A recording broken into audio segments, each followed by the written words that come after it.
السلام علیکم ورحمۃ اللہ وبرکاتہ۔ انبیاء علیہ السلام کی سنت رہی ہے، جب بھی کوئی پریشانی ہوتی ہے، کوئی مصیبت ہوتی ہے، کوئی خوف، کوئی غم، خوف زدہ ہوتے ہیں، کسی بات نے بے چین کر دیا ہوتا ہے، تو یہ انبیاء علیہ السلام کا طریقہ کار رہا ہے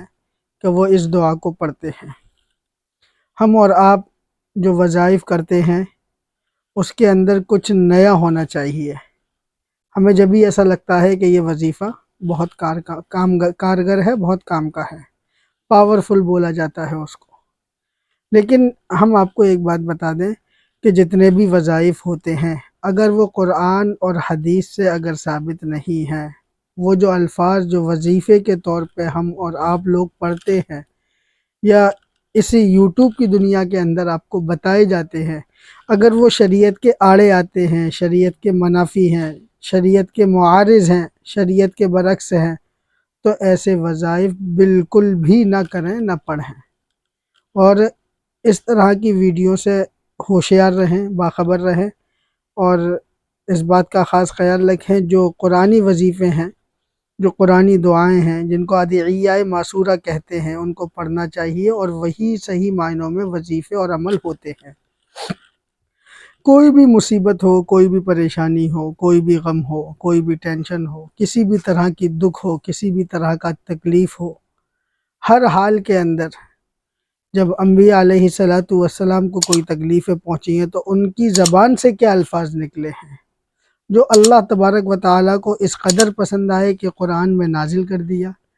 قرآن میں نازل کرنے کی وجہ یہ ہے کہ اللہ تبارک و تعالیٰ کو انبیاء علیہ السلام کی زبان سے جو الفاظ نکلے ہیں وہ اس قدر پسند آئے کہ امت کو طریقہ بتا دیا کہ اس طریقے سے بھی مانگا جاتا ہے، اور اس کے بارے میں کچھ لوگ عدد قائم کر لیتے ہیں، کچھ لوگ اس کی تعداد متعین کر لیتے ہیں کہ اتنی مرتبہ پڑھنا ہے، اس کا وقت متعین کر لیتے ہیں۔ یہ باتیں سمجھ سے بالاتر ہیں۔ جس وقت حضرت ابراہیم علیہ السلام کو آگ میں ڈالا گیا تھا، ایک حدیث سن لیجئے، حضرت عبداللہ ابن عباس رضی اللہ تعالیٰ عنہ سے مروی ہے، فرماتے ہیں حسبنا اللہ ونعم الوکیل قالها ابراہیم علیہ السلام حین القی فی النار۔ حضرت عبداللہ ابن عباس رضی اللہ تعالیٰ عنہ فرماتے ہیں کہ حضرت ابراہیم علیہ السلام نے یہ الفاظ جب کہے تھے، قالہا، یہ الفاظ جب کہے تھے جب آپ کو آگ میں ڈالا جا رہا تھا، حین القی فی النار، وقال محمد صلی اللہ علیہ وسلم حین قالوا ان الناس قد جمعوا لکم فاخشوہم فزادہم ایمانا وقالوا حسبنا اللہ ونعم الوکیل۔ تو یہ جو آیت ہے، یہ حسبنا اللہ ونعم الوکیل، یہ جو وظیفہ ہے، اس کو عمل کہہ لیں، اس کو دعا کہہ لیں، اس کو سنت بھی کہہ لیں، یہ ایک وظیفہ ہے، اور زندگیاں چینج ہوتی ہیں جب کوئی بندہ قرآنی آیت پر یا قرآنی دعا پر یا ادعیہ معصورہ پر عمل کرتا ہے، اپنی زندگی میں اس کو لاتا ہے، اللہ تبارک و تعالیٰ سے آہوزاری کرتا ہے، اللہ تبارک و تعالیٰ سے مانگتا ہے، تو اللہ تبارک و تعالیٰ اس کو عطا فرما دیتے ہیں، لائف چینج ہو جاتی ہے۔ جو دشواریاں ہوتی ہیں، جس مقصد کے لیے پڑھا جاتا ہے، وہ دشواریاں دور ہو جاتی ہیں، مقاصد پورے ہو جاتے ہیں، زندگی میں سکون اور راحت داخل ہو جاتا ہے۔ تو یہ لائف چینجنگ وظیفے ان کو کہا جاتا ہے، اس کا مقصد یہ تھا۔ اور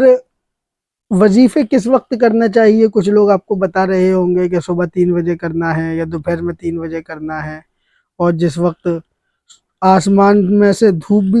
چمک رہی ہو اور بارش بھی ہو رہی ہو جب کرنا ہے، تو یہ مسئلے الگ ہیں۔ دیکھیے، ایک قاعدہ کلیہ سمجھ لیجئے، جو بھی وظائف ہوتے ہیں، جو بھی معمولات انسان کے ہوتے ہیں، پڑھنے پڑھانے کے، جو بھی ذکر و اذکار بندہ کرتا ہے، اس کی زندگی کا حصہ بن جاتے ہیں، اس کے لیے 2 وقت سب سے زیادہ محبوب ہوتے ہیں، یا تو فجر کی نماز کے وقت،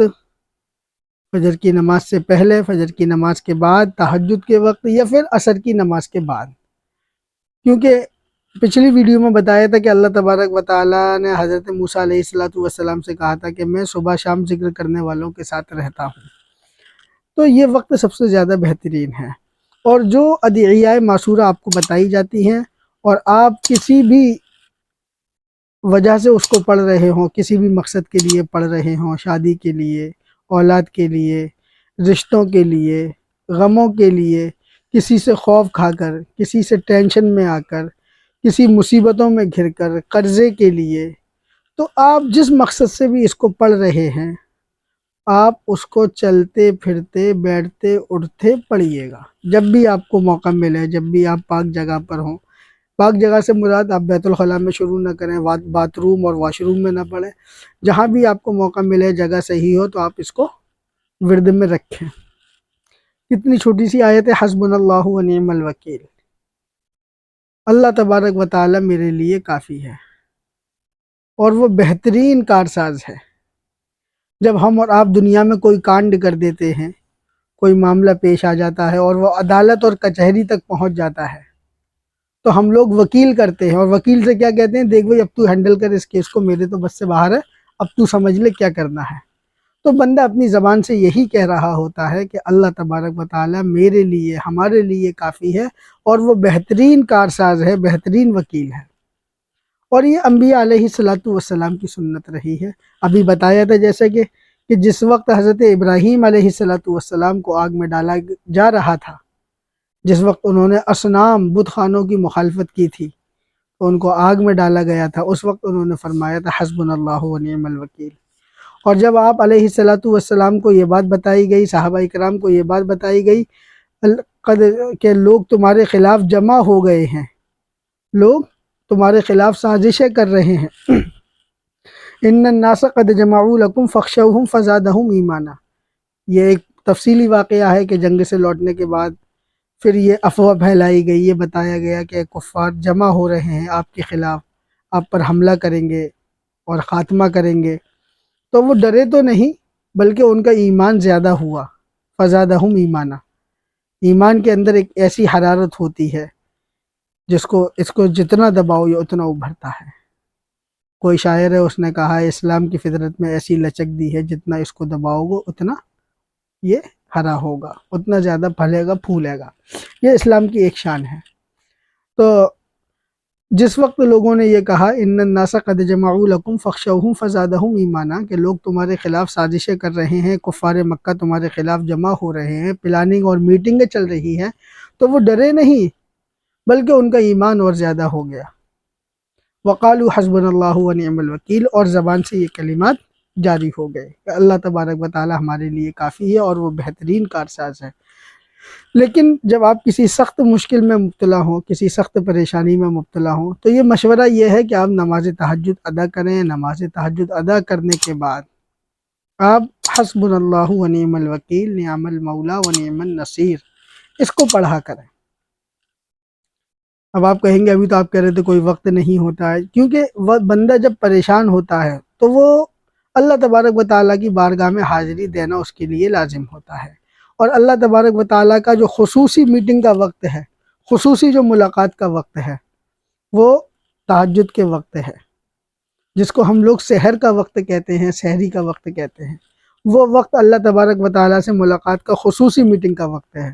تو اس لیے آپ کو یہ مشورہ ہے کہ کسی بھی معاملے میں مشکلات درپیش ہوں تو آپ 2 رکعت، 4 رکعت، 6 رکعت، 2 رکعت کر کے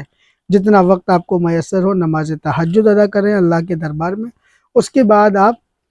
حسبنا اللہ و نعم الوکیل اس کو پڑھیں، اور جتنا چاہیں اتنا پڑھیں، لیکن کم از کم ایک تسبیح تو پڑھ لینا چاہیے۔ یہ مشورہ ہے، ایسا کچھ نہیں ہے کہ آپ کو 521 بار پڑھنا ہے، 313 بار پڑھنا ہے، 111 بار پڑھنا ہے،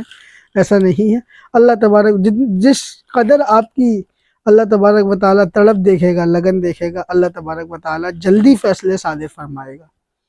آپ زیادہ سے زیادہ پڑھیں، 1000 بار پڑھیں، 5100 بار پڑھیں، 4100 بار پڑھیں، لیکن کم از کم 100 بار اس کو پڑھیں، ایک تسبیح تو پڑھ لیں، حسبنا اللہ و نعم الوکیل۔ کیونکہ وہ وقت اللہ تبارک و تعالیٰ کی خصوصی ملاقات کا وقت ہوتا ہے، اور اس کے اندر ہم اللہ تبارک و تعالیٰ سے اپنی ضرورتوں کو مانگیں گے، اپنی ضرورتوں کو رکھیں گے، اپنے مصائب کو، مشکلات کو، آلام کو، اپنے سینوں کے بوجھ کو، لوگوں کی شکایتوں کو اس وقت ہم رکھیں گے، اور اللہ تبارک و تعالیٰ کی اس انداز میں تعریف کر رہے ہوں گے کہ میرے لیے میرا اللہ ہی کافی ہے اور وہ بہترین کارساز ہے۔ تو یقیناً ہمیں اس بات سے امید ہے کہ اللہ تبارک و تعالیٰ ہمارے ہاتھوں کو خالی نہیں لوٹائے گا، ہماری جھولیوں کو خالی نہیں لوٹائے گا، بلکہ جو ہم اس سے مانگ رہے ہیں ہماری مرادوں کو پورا کرے گا انشاءاللہ۔ وہی پورا کرنے والا ہے، اور جانا کہاں ہے؟ وہی تو در ہے، اسی سے تو مانگنا ہے، اس سے لپٹ جانا ہے، چمٹ جانا ہے، اور اپنی ضرورتوں کو پورا کرا کر کے آنا ہے۔ اپنی ضرورتیں پورا کرانے کا مطلب یہ ہے کہ دل کو یہ احساس ہو جائے کہ میں نے جو باتیں اللہ تبارک و تعالیٰ سے کی ہیں یقیناً وہ ہونے والی ہیں، اللہ تبارک و تعالیٰ میری نصرت اور مدد فرمانے والا ہے۔ اس کو آگے ضرور شیئر کریں، دعاؤں میں یاد رکھیں۔ السلام علیکم ورحمۃ اللہ وبرکاتہ۔